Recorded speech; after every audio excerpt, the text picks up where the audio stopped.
Sir இப்போ நெறைய சமூக வலைதளங்கள்ல நெறைய வீடியோஸ்லாம் பார்க்குறோம் சார். இந்த ரவுடீஸ், இந்த போதைப்பொருள் ஆசாமிகள்லாம் பார்த்தீங்கன்னா, போலீஸே மிரட்டுறாங்க. போலீஸ அடிக்கிறாங்க. நெறைய வீடியோஸ் வருது. இது என்னதான் சார் இது? இல்லை, இது ரொம்ப துர்பாக்கியமான நிலைமை தான் இது. ஏன்னா முந்தா நாள் நடந்தது வந்து ரொம்ப அட்டூழியம் அது. எப்படின்னா ஃபஸ்ட்டு ஒருத்தனை அடிக்கிறாங்க, அடுத்து ஒருத்தனை மண்டையை உடைக்கிறாங்க, அடுத்து வந்து CRC bus driver, government bus driver மண்டையை உடைக்கிறாங்க. தொடர்ச்சியாக பண்ணிவிட்டு அந்த கும்பல் ரன்னிங்கில் போயிட்டே இருக்காங்க. ஒரு ஒரு இலக்கு இல்லாத ஒரு பயணம். ஏதோ ஒரு பண்ணாங்க, ஒரு செல் அட்டன் பண்ணாங்க, இல்லை நகை எடுத்தாங்கன்னா அதில் ஒரு காரணக்காரியம் இருக்கும். ஒரு ரேண்டமாக எல்லாரையும் பிடிச்சி அடித்தா எப்படி? பஸ் டிரைவரை பிடிச்சி மண்டையை உடைச்சி விட்டுரு, அங்கிட்டு ஒரு கடைக்காரங்க, ஒரு டீ கடை, எல்லாருக்கும் அட்டி சகட்டுமே நீங்கள் மண்டை துறப்பு. ஏன்னா பொதுமக்களுக்கு ஒரு பிரச்சனைனா போலீஸ் கிட்ட சொல்லும். போலீஸே மிரட்டுறாங்களே சார் இவங்க கட்டுப்படுத்தவே முடியல.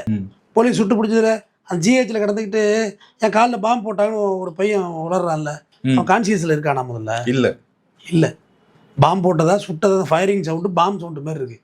சட்டை இல்லாமல் இருக்கான், உடம்பு ஃபுல்லாக வெட்டு காயங்கள், கீறல்கள், பிளேடு காயங்கள். ஆனால் வந்து போலீஸ் வந்து இந்த காலில் பாம்பு போட்டாங்கிறாங்க. பாம்பெலாம் போடல, சுட்டு பிடிச்சிருக்காங்க, அவ்வளோதான். இப்போ ஒரு பையன் வந்து இன்ஸ்டாவில் வீடியோ போட்டிருக்கான், என்னை மன்னிச்சுக்கங்க, நான் முந்திரி காட்டுக்குள்ளே ஓடிட்டு அப்படி போயிட்டேன், இப்போ வர்றதுக்கு பயமாக இருக்குது. பயம் இருக்குல்ல, போதை கலைஞ்சனும் பயம் இருக்குல்ல, அப்படி நிதானத்தில் இருக்கணும்ல, செய்கிற வேலையான்னு இது. இன்றைக்கி பார்த்தா நேற்று நைட்டு திண்டிவனம் காவல் நிலையத்தில் ஒரு 4 பேர் அட்ராசிட்டி. இன்னவங்க போனவங்க எல்லாருக்கும் அட்டாக் பண்ணி அதில் ஒருத்தனை கொண்டு போய் செக்யூர் பண்ணுறாங்க. யார்? போலீஸ். செக்யூர் பண்ணிட்டா எல்லாம் கஞ்சாதான் செக்யூர் பண்ணுறாங்க. அவனுடைய ஒய்ஃபு மற்றவங்க ஃப்ரெண்ட்ஸ் எல்லாரும் வந்து ஸ்டேஷனை ரெகலை கட்டுறாங்க. இவங்களுக்கு சப்போர்ட் பிளட் எடுத்து தரட்டு உடம்புல கிழிச்சிக்கிறான்ப்பா. இது ஒரு டெக்னிக்கு. அக்யூஸ் வந்து வேலையை பார்ப்பாங்க, கஸ்டடி எடுக்கிறாங்களா போலீஸ், கஸ்டடிக்கு தாங்கவே முடியாது. ஒரு கட்டத்துக்கு மேலே கிரைம் அக்யூஸ் மட்டும் தான் அதை பண்ணுவாங்க. அடி வாங்கிட்டு ஒரு கட்டத்துக்கு மேலே தாங்க முடியாது. கிளாஸ் இருக்குல்ல, பி ஸ்மார்ட், போலீஸ் ஸ்டேஷன் நிமிர்ந்து நில அப்பெல்லாம் வச்சிருப்பாங்கல்ல, அதை உடச்சி கழுத்தில் வச்சுப்பாங்க. என்ன ஜெயிலுக்கு அனுப்பியா இழுத்து அறுத்துக்கு வேணும்.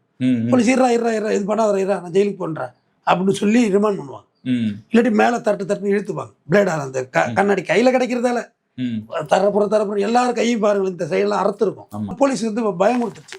ஏங்க மிட் நைட்டில் ஸ்டேஷனில் தன்னைத்தானே அறுத்துக்கிட்டா நீ அவன் அறுத்துக்கிட்டான்னு சொல்லி ஏழை போலீஸ் அறுத்து கொண்டுட்டு நாளைக்கு வர்றதா?